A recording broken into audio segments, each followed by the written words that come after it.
الربيع أقبل يزين الدنيا بحلة.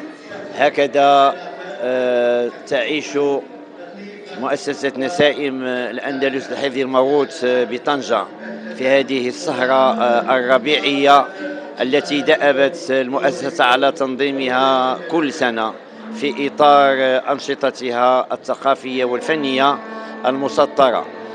هذه السهرة التي يحييها جوق فاس للآلة الأندلسية برئاسة الفنان محمد عبود، وفي حضرة وضيافة زرياب وهذا الفضاء الأندلسي الرحب. هذا المكان الذي يذكرنا بأيام زمان الوصل بالأندلس. اليوم هي سهرة ربيعية تذكرنا بأيام الأندلس، بأيام زرياب، في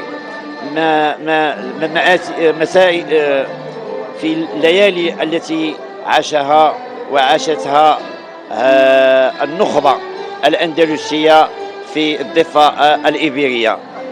اليوم سهرة ربيعية، الجميع حل ضيف علينا من كل المدن المغربية، وهي عربون. هذه السهرة الربيعية هي عربون وفاء لكل الدائمين والمنخرطين الذين يساهمون سواء من قريب أو من بعيد لاستمرارية مؤسسات نسائم الأندلس لحفظ الموروث.